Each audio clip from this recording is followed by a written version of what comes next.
who braved the bitter cold and scorching heat to knock on doors of perfect strangers, and from the millions of Americans who volunteered and organized and proved that more than 2 centuries later, a government of the people, by the people, and for the people has not perished from the earth. This is your victory.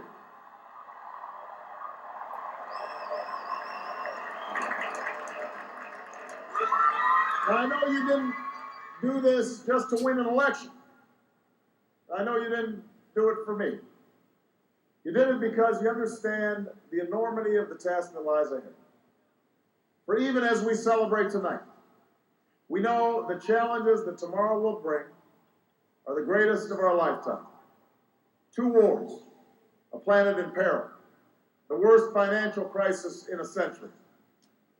Even as we stand here tonight, we know there are brave Americans waking up in the deserts of Iraq and the mountains of Afghanistan to risk their lives for us. There are mothers and fathers who will lie awake after their children fall asleep and wonder how they'll make the mortgage, or pay their doctor's bills, or save enough for their child's college education. There's new energy to harness, new jobs to be created, new schools to build, and threats to meet, alliances to repair. The road ahead will be long. Our climb will be steep. We may not get there in 1 year or even in 1 term. But America, I have never been more hopeful than I am tonight that we will get there. I promise you, we as a people will get there.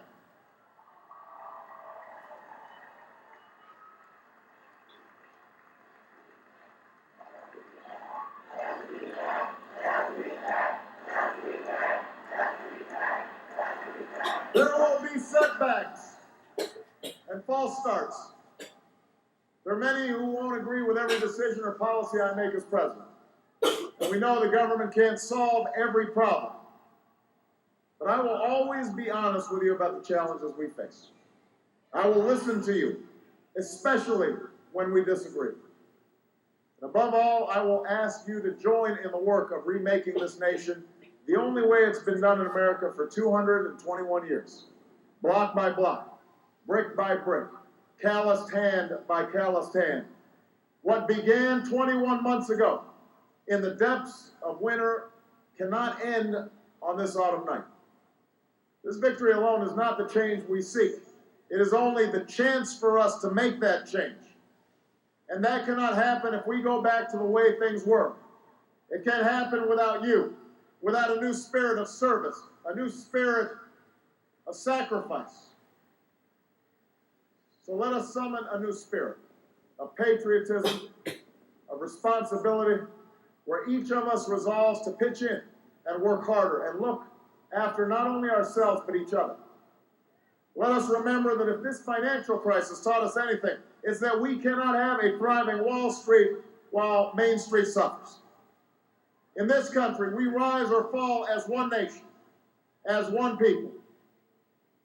Let's resist the temptation to fall back on the same partisanship and pettiness and immaturity that has poisoned our politics for so long.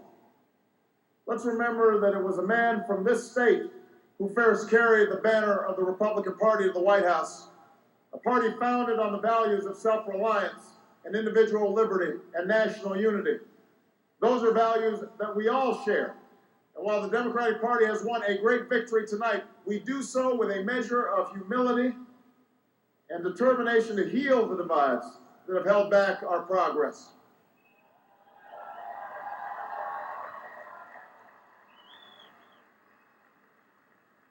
As Lincoln said to a nation far more divided than ours, we are not enemies, but friends. Though passion may have strained, it must not break our bonds of affection. And to those Americans whose support I have yet to earn, I may not have won your vote tonight, but I hear your voices. I need your help, and I will be your president too.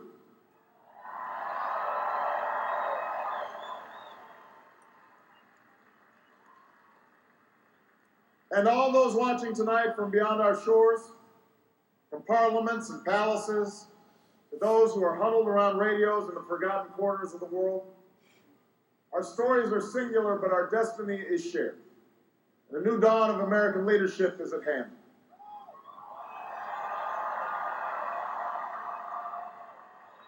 To those who would tear the world down, we will defeat you. To those who seek peace and security, we support you. And to all those who have wondered if America's beacon still burns as bright, tonight we proved once more that the true strength of our nation comes not from the might of our arms or the scale of our wealth, but from the enduring power of our ideals: democracy, liberty, opportunity, and unyielding hope.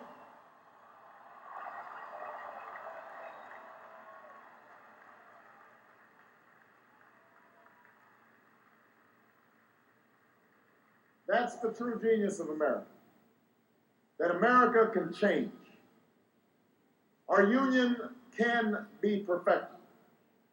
What we've already achieved gives us hope for what we can and must achieve tomorrow. This election had many firsts and many stories that will be told for generations, but one that's on my mind tonight is about a woman who cast her ballot in Atlanta.